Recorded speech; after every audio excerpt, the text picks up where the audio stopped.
incredible Deb Chattopadhyay. She has a bachelor's degrees in astrophysics and computer engineering from Lehigh University and her master's in aeronautics and astronautics from MIT. She spent many years at JPL working on the Mars Curiosity rover before moving to Johns Hopkins University's Applied Physics labs. And for veteran Roger that attendees, that's the same lab as one of our previous speakers, Alice Bowman. Recently, she has taken on the role of section supervisor in the Space Systems Engineering Group at the lab. But before that, she was technical lead on the Europa Clipper mission. And that's the project she's going to be talking to us about today. So take it away, Deb. Thank you. I'll go ahead and share here. Give me one moment. And we'll try and do this view. So hopefully you're seeing the main slide here. Does that work? Yep. Okay. Great. So thanks for the great intro, Samhita. I'm Deb Chattopadhyay. I work at the JHU Johns Hopkins University Applied Physics Lab, and today I'm going to be talking about Europa Clipper. And you can see in my background over here is an artist rendering of the awesome mission that we're sending to Europa later this year.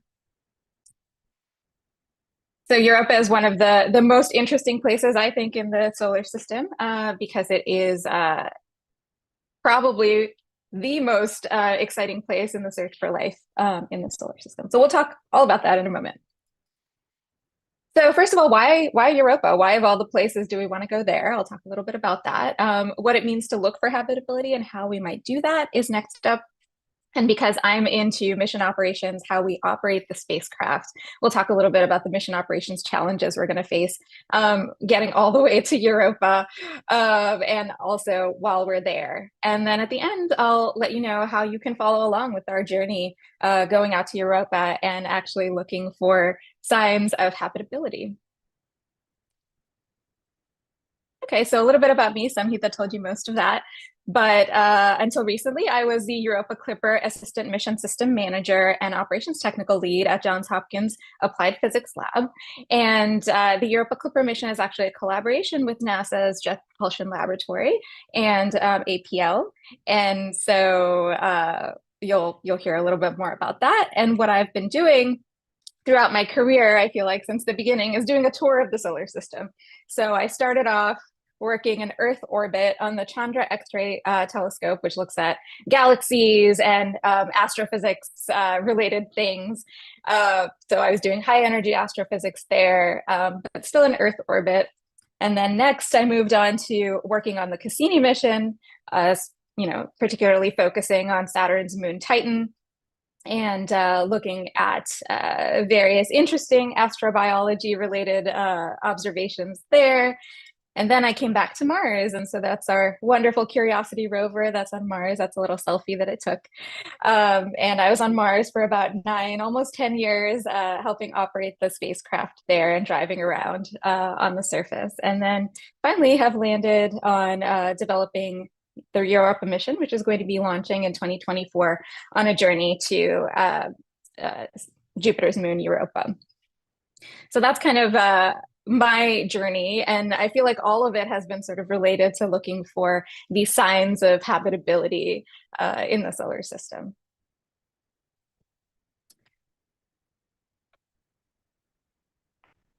One second here.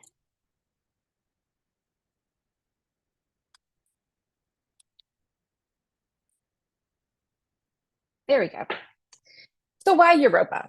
So Europa has been an object of scientific interest for a very long time.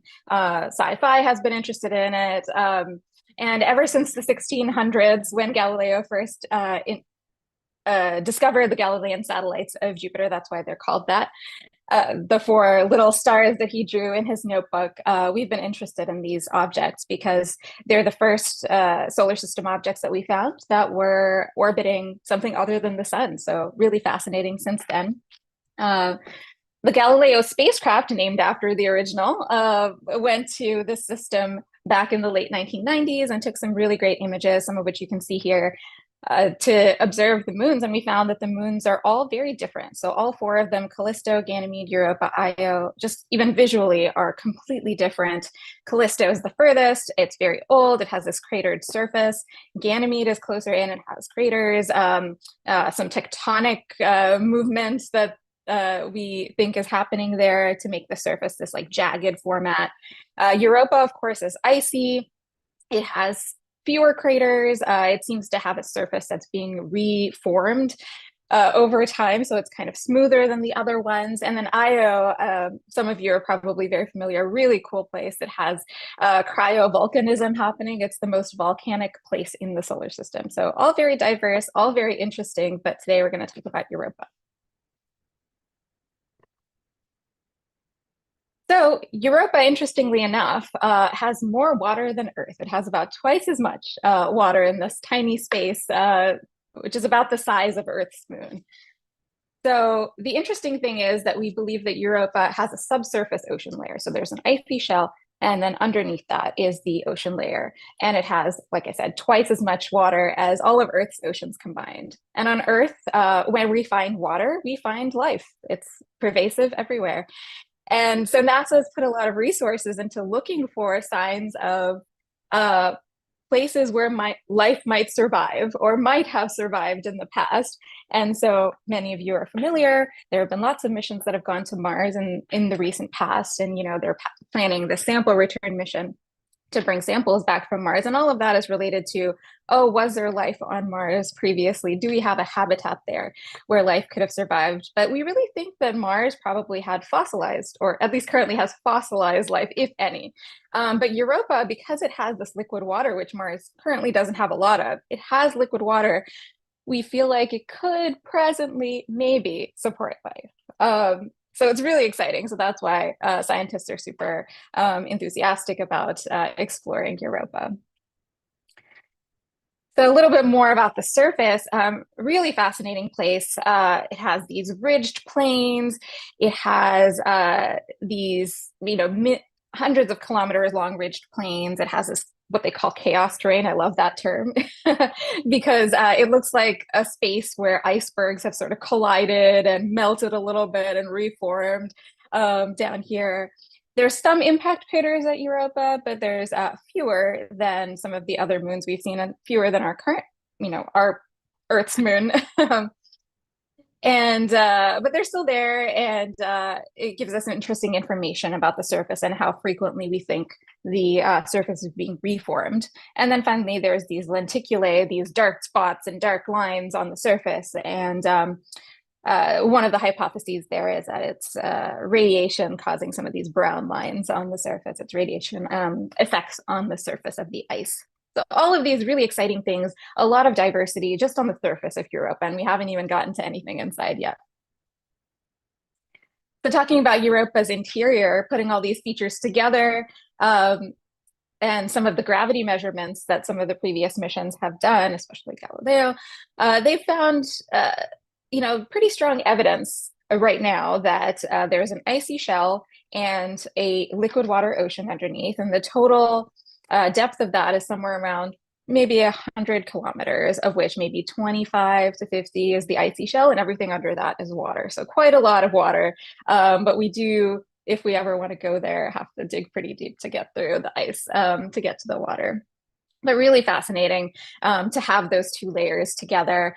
And then underneath that is rock and metallic core, very similar to what Earth has. So, one question that we always talk about is how is there liquid water this far out from the sun? It's so far away. There's not a lot of solar energy getting there.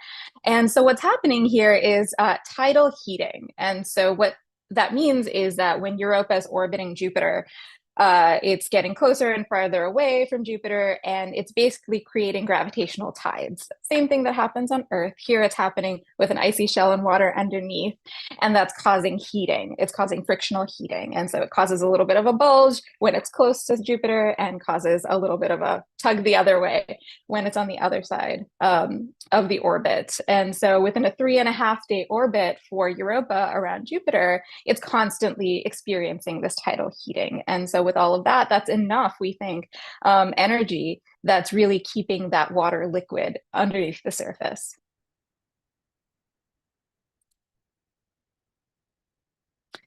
So at the boundary layer of the ocean and the ice layer, the tidal heating impacts really cause some interesting effects. So what's happening there is some convection potentially, and these are all hypotheses, right? We haven't directly been able to measure any of these things, but there's been a lot of theory around it.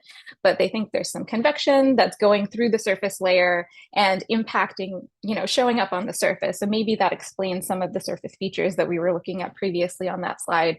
All of the diverse chaos terrain or the ridges, like maybe that's coming from this convection heating.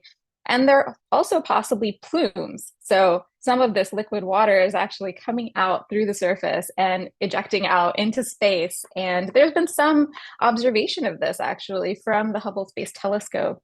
There's some evidence now that might be plumes at Europa. And if you're familiar, Enceladus, which is a moon of Saturn, has very evident, very kind of noticeable plumes. So these plumes aren't quite at that level, perhaps, but it's still very exciting because perhaps we don't have to drill all the way down through the surface ice to get to the liquid water if it's, kind of coming out so we can observe it. So that's a really exciting possibility. So scientists are always very interested in sampling material. And so this gives us an opportunity potentially to do that. So scientists believe that Europa has all of the conditions for life. So it has this large ocean of liquid water. It has these energy sources. We talked about the hydrothermal sort of sources, the convection that might be happening due to the tidal heating. There's also the radiation in the Jupiter environment that might be an energy source that's sort of affecting the surface. There's also all of these chemical elements present. So various missions have been able to study some of the chemistry just remotely. So we know there's carbon, we know there's hydrogen, nitrogen, phosphates, all the types of things that we think are necessary for life, like the life on Earth. So given all of those things, and the last thing that's most exciting about Europa specifically, amongst all of the places in the solar system, is that we think that this ocean has been there for the lifetime of the solar system. So all 4 billion years, there has been this subsurface ocean. And so the thought here is that if you have a stable ocean, that gives potential organisms time to grow. So that's a really important concept in this entire idea of habitability. So what does habitability mean? It means having the conditions necessary to support life. And so what we're really interested in with the Europa Clipper mission is studying Europa's potential for habitability. Like we have all these theories about what we think is going on there. We're really going to go and do all the observations that we think will help us know for sure if it's a habitable place. So the goal for Europa Clipper at the highest level is to explore Europa and investigate its habitability. So we've talked a little bit about the ice shell and ocean. So one of the major science goals is to really investigate that in a focused way. We're going to look at the composition, the geology of the surface level. And then we're also going to hopefully be able to, look at the activity, some of these plumes, if we're, lucky enough to be there when the plumes are actually happening. And then, further out, the goal is for this to be really a reconnaissance mission. Someday in the future, we want to send a lander or something that could really probe the surface. And the goal for Europa Clipper is to be able to map the surface well enough that we know of or can identify good places to land.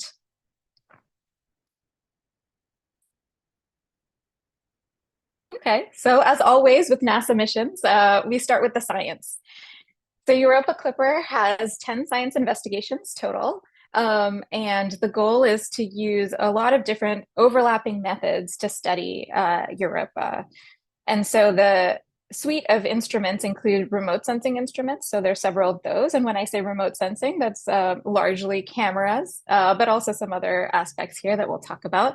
So for example, the ICE instrument, which is the Europa Imaging System. I'm really excited about that one because it's always great to get these fabulous, like high resolution images of any planet that you go to. I'm sure you've seen great images. Lately, actually, Juno is at Jupiter and sent back a really cool picture of Europa, but ICE is going to do amazing things just looking in the visible spectrum. There's also an IR instrument. You can see MISE, that's the spectrometer in the IR that's going to try and figure out more composition information about the surface. There is a UV spectrometer, there's a thermal imager, so all kinds of things, and we're trying to really get the full spectrum understanding of what's going on at Europa. There's also these in situ instruments. I talked a little bit about that. We want to sample what we can that's coming off the surface of Europa. There's thought that there's material that's just lofted off of the surface at a low, we're getting pretty low in our flybys. So during that time, the SUDA instrument, for example, is a dust analyzer, and it's able to capture some dust particles and analyze the composition. So that's really exciting to really just be able to do a scientific experiment on the actual material that's at Europa. So the key idea here is that we have all of these instruments working together collaboratively to try and understand what's going on with all of these different geologic phenomena that we were just talking about.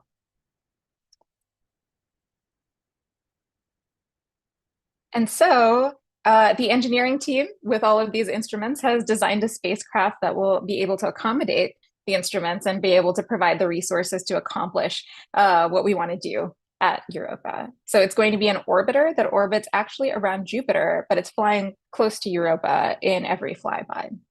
So the first thing you notice about this artist rendition of the spacecraft is the wingspan.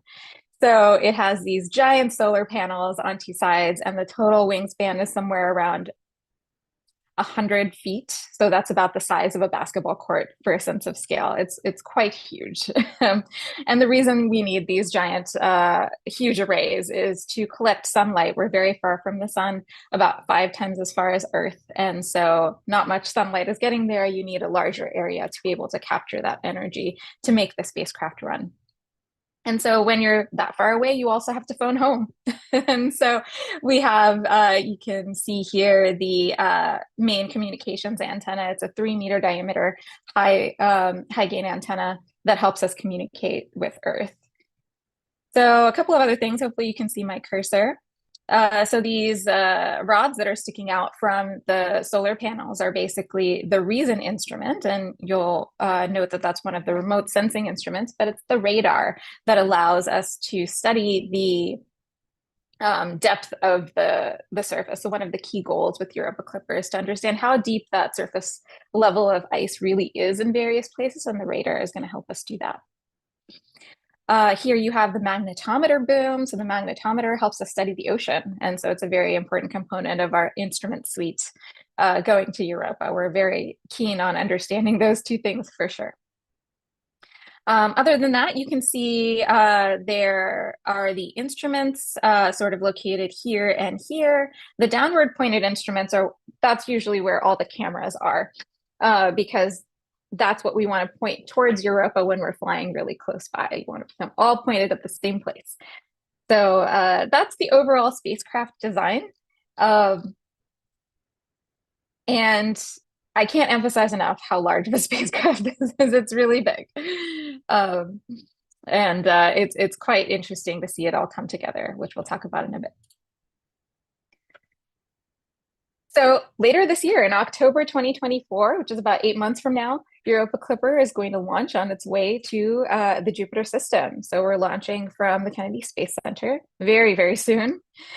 And the team that manages the spacecraft starting at launch is the mission operations team. So our job is to operate the spacecraft, keep it healthy, make sure everything is going well on the way to Europa. And then once we get to Europa, to help the scientists operate their instruments and also continue to keep the spacecraft healthy. So hopefully we can do many, many years of observation at Europa. And so this is the team that I help manage. And it's a great team.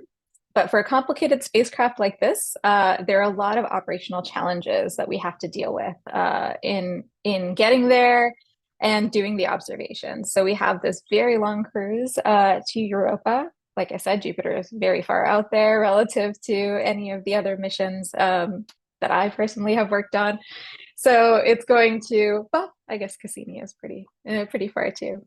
But it's a long cruise, and we have to manage the spacecraft during that time to make sure that everything is good, by the time we actually want to do the science at Europa, we have to deal with light time delay, and I'll talk a little bit about that. Always a challenge with the farther solar system missions. And then we have these rapid orbits of Europa that we'll have to do once we get there.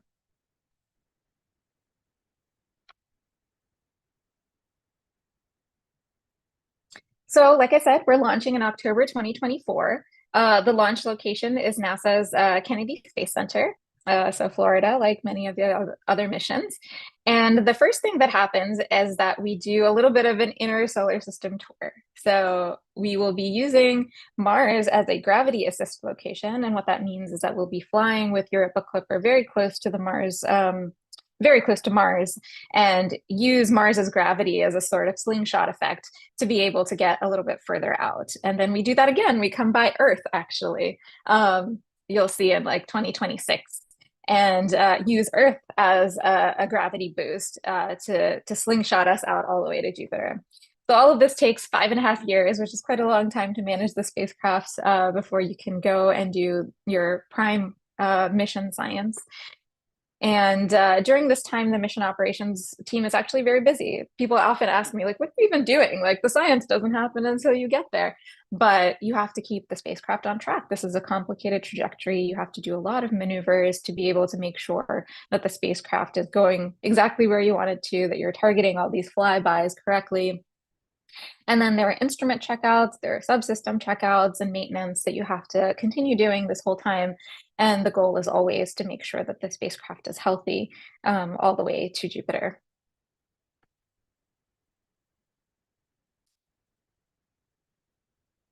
Okay, so light time.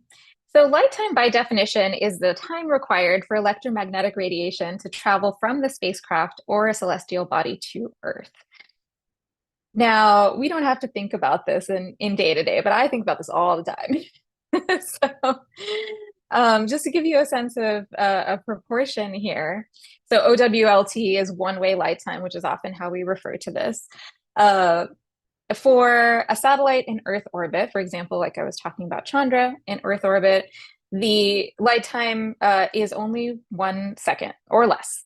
So almost real time, you can just, send a command up, you get a response back immediately. You know what your spacecraft is doing at all times.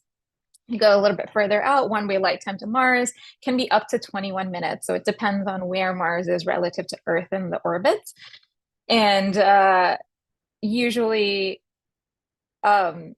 you care about the round trip light time because you want to send a message to the spacecraft to do a thing, and you want to see the response of what happened on the spacecraft. And so imagine spending 40 minutes waiting for that to happen.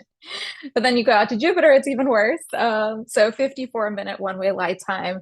So thinking about that, that's around 2 hours with the round trip light time. So what that means is that you can't joystick the operations. You really have to plan all your activities in advance, and you have to make sure you have to anticipate all the things that might happen and make sure everything will execute the way you want it to, because you don't want to have to respond in real time to anything, because that's just not possible. So that adds a lot of challenges to spacecraft operations and a lot of thinking ahead about what you want to happen. And so the way we deal with that is planning our activities in advance in multi-week sequences. So after all of this, we get to Europa, which is the exciting part. So in April 2030, we'll be arriving in the Jupiter system. After that, there will be about a year's worth of time during which the orbit is adjusted so that we can do these close flybys of Europa. But once we get there, we have other things to deal with. There's radiation. So some of you may know Jupiter has a very challenging radiation environment. And that's because it has a very, very strong magnetic field, and it's capturing charged particles and accelerating them and creating this radiation environment in which Europa lives. That is super challenging for operations and can definitely damage spacecraft. So imagine what it would be like if it was a human who was there, but spacecraft definitely also affected. So because of the dangers of the high radiation area, when they designed Europa Clipper's trajectory, they really tried to minimize the amount of time that Clipper would be spending in that radiation environment. And obviously you have to trade that against wanting to get close-up images and data from the surface. So they designed this tour that would allow us to get 49-ish low altitude Europa flybys without having too much radiation damage. So they've mitigated some of that radiation challenge also by adding a vault, essentially shielding around the electronics that live in the spacecraft that will hopefully protect the electronics from the radiation damage that might happen. And hopefully you can see this animation. Awesome. So during each flyby, the instruments are turned on in series from a distance. So this, you can see Clipper approaching Europa. Europa is the tiny little dot there. And periodically turning on various instruments to scan the total surface. And then once we get closer, you'll see more and more instruments are coming on in parallel to be able to get this contextual understanding of what's, an image of the surface. So with 49 flybys, this is kind of the series of events that is typically happening during the flyby. And so here you can see, hopefully these are the instruments, and 5 of them are on right now, and they're trying to take contextual pictures together. And then as we get closer to Europa, you'll see this is a fact I find really interesting. It's going really fast at closest approach. 14 kilometers per second, which is faster than basically anything on Earth.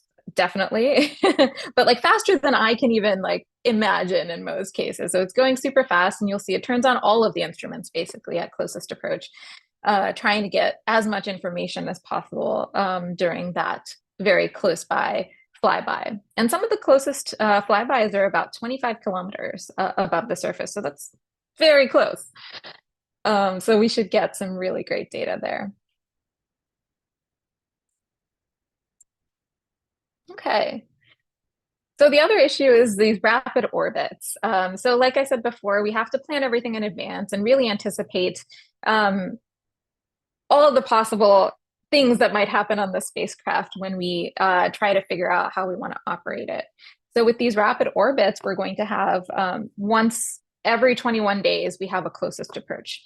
Later on in the mission, it's even shorter. It's 14 days when the trajectory changes a little bit. So that's very fast from a planning perspective, because you're having to plan everything out for multiple flybys early, and then test everything and understand all the possible failure modes that might happen. And so that puts a lot of pressure on the mission operations team, who has to make sure that everything is safe to do on the spacecraft, but also that we're doing the right things. We're turning on the right instruments at the right times, and then, we're not running out of space on our computer. All of those things have to be managed very carefully, and all of it has to be in advance. You don't get any real-time feedback, and so you're always trying to plan ahead very carefully to be able to make sure everything stays safe. So on the left here, you can see the pattern of the flybys that are happening. And so it's very small, but there's Europa and there's Jupiter. And so you can see some of the flybys that are getting super close there. So over the course of 3.5 years, we kind of follow all these patterns, and that gives us very good coverage of the Europa surface. And hopefully we'll be able to see all the different angles and map the entire surface during that time. On the right, you can see this is sort of the pattern of a normal flyby. This is Jupiter, and Europa is somewhere here, and it's showing kind of the pathway that Europa Clipper takes. And most of the activity is sort of happening in this period. The animation that I was showing was basically from this approach to this departure time period. So, of course, there are many challenges that the mission operations team will face. And, if I had the time, I would spend all day talking about it. But I thought it would be fun to look at some real pictures of the spacecraft. All of these have been animations and artist renderings, but here you can see the actual spacecraft, which is currently in development, in integration and test. And so the Clipper mission has actually been in development since 2016. So it's been a long road, but this is launch year. So it's the most exciting time, in my opinion. And so we're getting ready to get ready for launch. So right now the spacecraft has been mostly assembled. And here you can see this is the propulsion module. This is the middle part of the spacecraft onto which the solar panels are eventually attached. And you can see sort of the scale of it, right, relative to humans. It's pretty big. And so the spacecraft is being assembled, and it's going through a battery of tests right now. And so we're putting it in various environments that sort of get close to the space environment so that we can make sure it operates correctly in those environments once it gets there. So for example, there's a shock and vibe test where you put it through all of the vibration that you anticipate might happen in launch and make sure that nothing falls off, nothing gets damaged. So that test has already happened. It was successful. Right now, the spacecraft is in this thermal vacuum test where they put it through a wide range of temperature variations so that we can make sure that when that happens in space, the spacecraft will operate the way we think it will.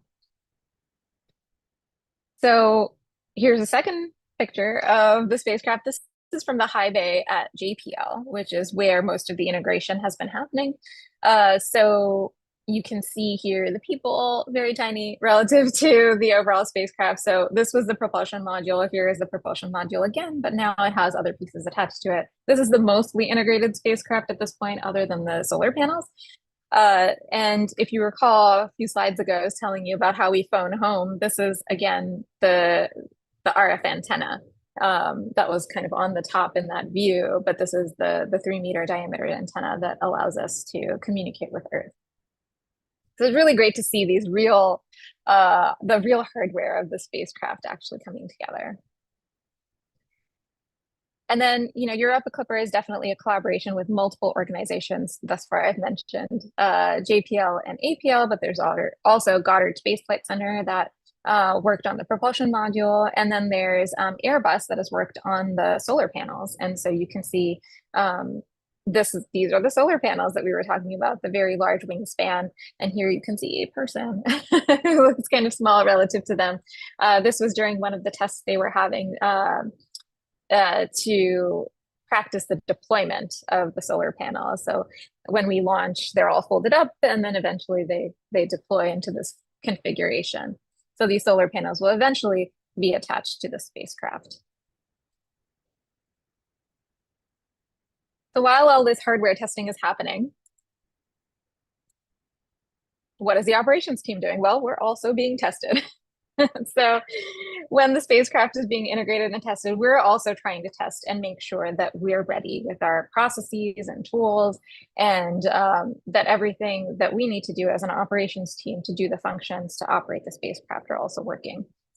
So the way that works is that the mission operations team selects specific scenarios to test, and then we use the same procedures, tools, facilities, and in most cases, the same exact people that are going to be doing those roles, and practice that scenario kind of like it was real. So test as you fly, like we say. And so, for example, one of the cases that we're going to be doing is all of the events for launch. Like, what is the sequence of events? You've probably all seen them in movies where you do the countdown and the count up. We're going to do all of those things, and people will be seated exactly where they expect to be seated on launch day and doing the tasks they expect to be doing on launch day. So another scenario is obviously science operations at Europa. We'll practice that and make sure that we know exactly how we want to do that and how we want to use our tools and facilities to be able to do that too. So here's a picture of representative picture. This is not from Clipper yet. We will have these later this year. But this is a picture from Parker Solar Probe at APL showing kind of, people sitting at their consoles, looking at data. And this is what we anticipate it's going to look like when we're doing the testing. So Europa Clipper has a mission control, kind of like you've seen in movies too, from which the operations team controls the spacecraft. And the unique thing about Clipper is that we have two mission controls, actually. We have one at NASA JPL on the West Coast, and we have one at Johns Hopkins APL on the East Coast, and we call them Mission Support Area West and Mission Support Area East. So here's a picture of Mission Support Area East. Currently empty of people, but that will soon change. And so you can see the, sort of conference table in the middle, but around the perimeter, you have computers, and that's where we expect the engineers will sit and look at data from the spacecraft while we do our testing, and then also obviously in flight. So we're very excited about that.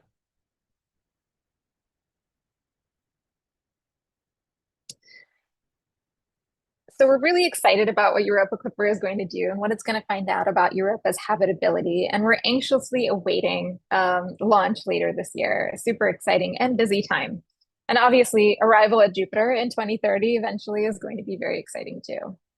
And we do these missions to explore, to take steps towards understanding better these habitable environments. And this is just the start of the journey for Europa.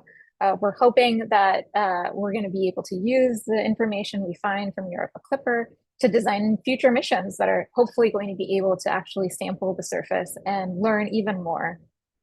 So JPL already has some concepts that they're developing.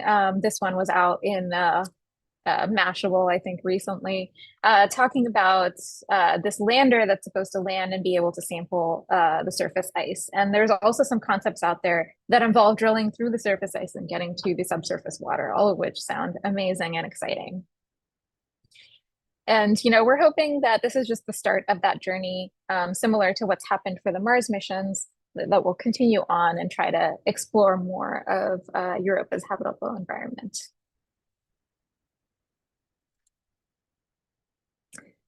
So the Europa Clipper mission is part of a search for life across the solar system that we're all a part of, and that includes all of you. So I hope you follow along and stay involved. If you want to do that, there's a lot of different ways to do that. First of all, you can go to YouTube and search for ClipperCam, which I do all the time because I find it very fun to watch people building the spacecraft. And you can see in real time, there's a camera in the high bay at JPL showing you what is currently happening with the spacecraft integration. Though I will say this picture that I took and put in the slide is from a few weeks ago. Right now, like I said, the spacecraft is in thermal vacuum test, which is at a slightly different location. So if you go to YouTube, it'll say, "Be right back." But they'll be back soon in a couple of weeks, and you can see the rest of integration going on there. The other exciting thing that's happened is that NASA had the Message in a Bottle campaign. And so the US poet laureate Ada Limon wrote a poem that is going to go onto the spacecraft. It's going to be etched on a plaque and sent to Europa on the spacecraft. And the public was allowed to sign up to send their name along with that poem as a message in a bottle all the way to Europa. And so with that campaign, thousands of people signed up, and their names will go all the way with Europa Clipper, which I think is just amazing. It's like the Voyager record. It's very exciting. And of course, there's europa.nasa.gov, which is a place where you can learn all kinds of details about all the things we talked about today. And especially if you're interested in the science and the scientific instruments, there's a lot of really fascinating information there about the hypotheses that the scientists have and how they're going to do measurements to be able to further convince themselves about some of these hypotheses. So I hope you'll continue to follow along with Clipper's journey, especially with launch this year and all the exciting things that are going to continue to happen with this mission. And with that, I'm happy to answer any questions you have. That's wonderful. Thank you, Deb. So I've been, Dina's been watching the chat, but I've been furiously writing some questions. So I'm going to start with mine, just taking over. But I had a question about the solar panels themselves. When will you unfurl, like when is in the mission do you unfurl them? Because when you're closer to Earth and Mars, you probably don't need the full, the full area of that solar panel. So when is that supposed to happen? Yeah, that's a great question. Actually, it's one of the first things we do after launch because that is the power source for the spacecraft. So you're right that we don't need the full capacity of the solar panels when we're close to Earth and close enough to the sun. But we still do that full deployment pretty early on, right after launch, I would say a few hours in. Oh, nice. Well, we have one from one of our guests. Robert asks if there's one thing regarding this mission that keeps you awake. He's asked you to limit it to just one thing. What would that be? So many things.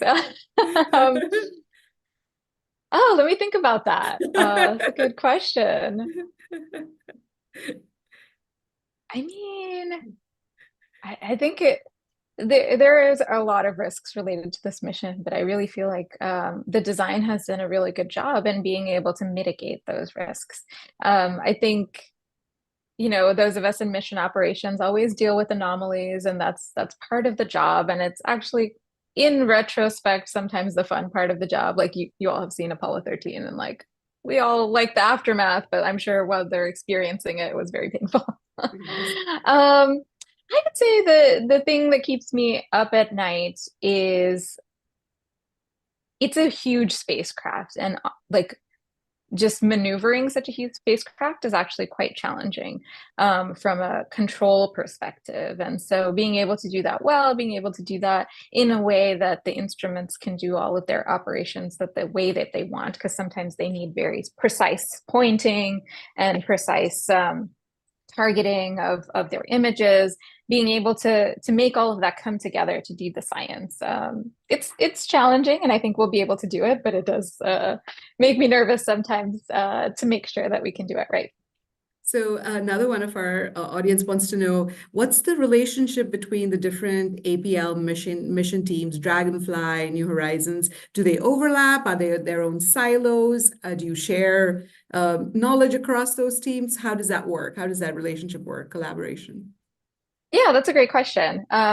So at APL, there's definitely a lot of overlap between the teams. There's definitely people on the teams, like, for example, myself, I work both Dragonfly and Clipper.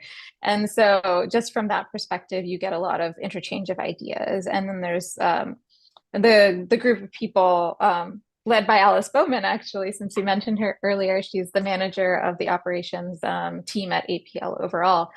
She ensures that all the teams have good information exchange and work together very well. So I think we have a lot of overlap. So Yeah, I mean, do you I'm suddenly always say, excited to get lessons learned from the other missions too. you suddenly go, oh wait, no, that's the other moon. This is this moon. This is you're like, Sometimes, yeah.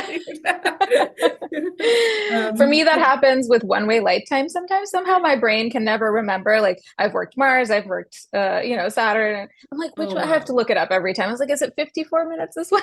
Yeah, that's funny. So, and then the other, one of our audience wants to know, how long is the October 2024 launch window? Like, what is next available launch windows?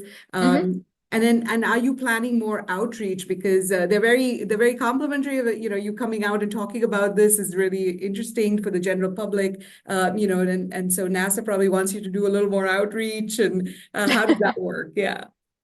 Yeah. So the first question, the launch window. Launch window is about, I think, 20 days. Okay. So it starts on October 10th, and then we have essentially 20 days that year.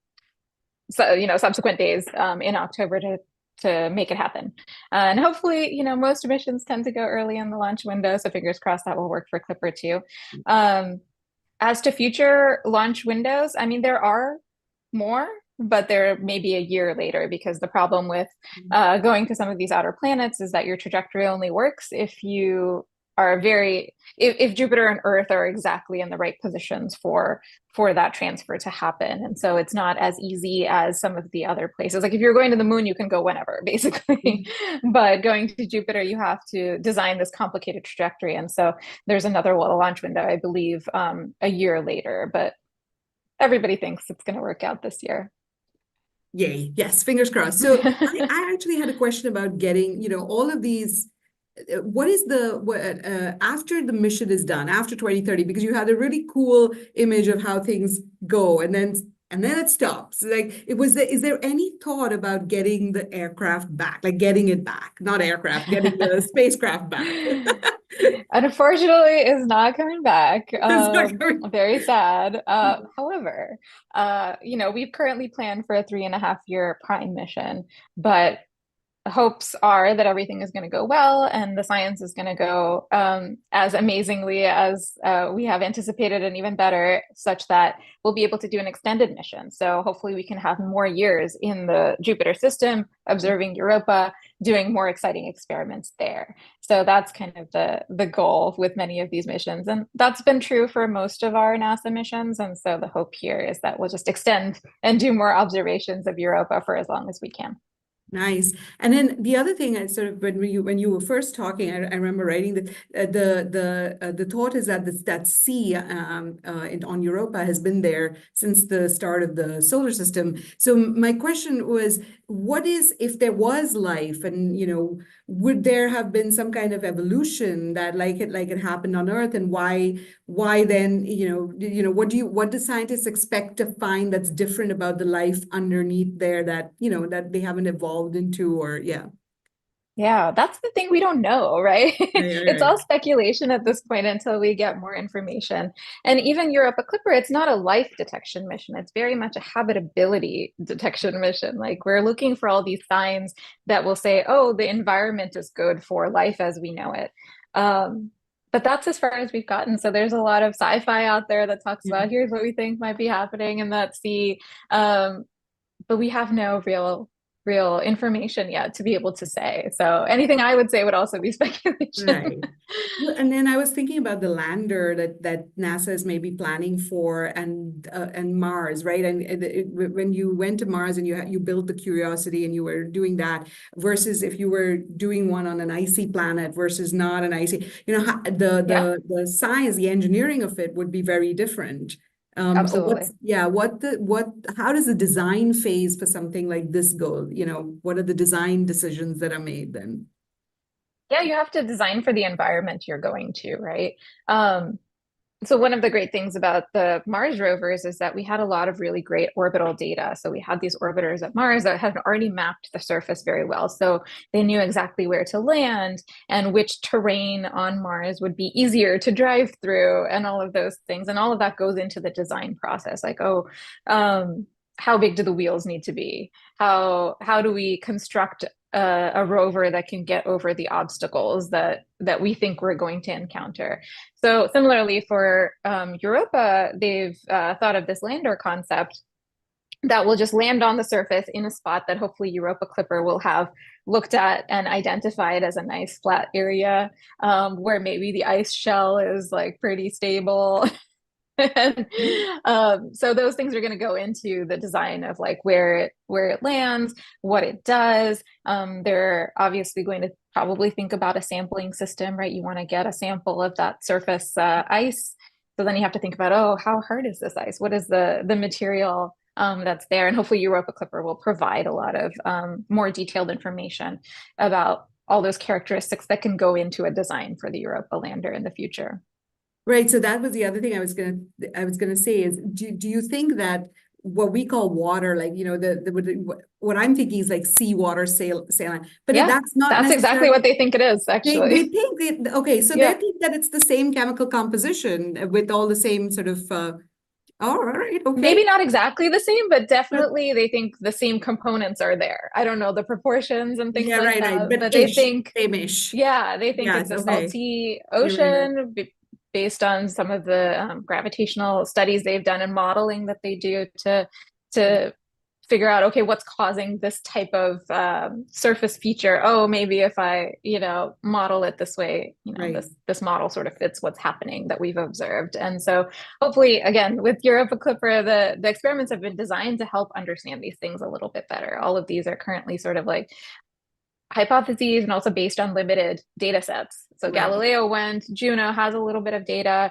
Hubble is able to, from a distance, understand some of the compositional information, but there's nothing like going to a place and really studying it properly. And so that's what we're trying to do. Yeah, and then also if there is liquid water and there's this ice is acting as an insulator, then you basically know that it's like 4 degrees centigrade, right? You kind of know that it can't be colder than that, otherwise it would frozen. So is Well, the that tidal heating is what they think is keeping it liquid. And so it's ah adding this like energy source. There's also the radiation environment. I don't know how exactly that's playing into it. I'm not right. as as adept at the sciencey parts of this that Yeah. the scientists are. But those two things in combination are kind of what's keeping that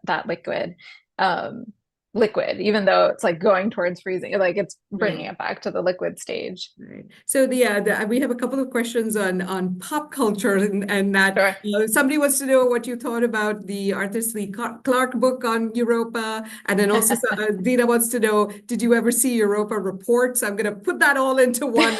How much of your entertainment and Netflix binging is related to Europa? So 2001: A Space Odyssey, super popular on the Europa Clipper team. They've adopted the monolith as their kind of mascot. They bring it, the scientists bring it to every project science meeting that I've been to. They have a mock-up of the monolith. So that one's a super popular one. People enjoy it quite a bit. But yeah, Europe has always been popular in pop culture because for a long time, people have thought that it has this tie into habitability. And it always, makes folks very interested. Europa Report, I don't recall having watched that movie, but I did hear about it when it came out. Yeah. It sounds like a really entertaining one. I'll have to go look that one up. I think if you did watch that, you wouldn't want to be drilling in Europe. I don't know what I want to find there. Yeah. This is why I like robotic missions, though, right? I can sit in the comfort of my home and send these amazing probes out to the outer solar system and learn all kinds of things about Europa without having to leave my comforts here on Earth. There you go. Yes. Well, thank you so much, Deb. This was amazing. Thank you, everybody in the chat. You sent some really lovely questions, so it made my life very easy. And this was a wonderful presentation, Deb. Thank you so much. And thank you.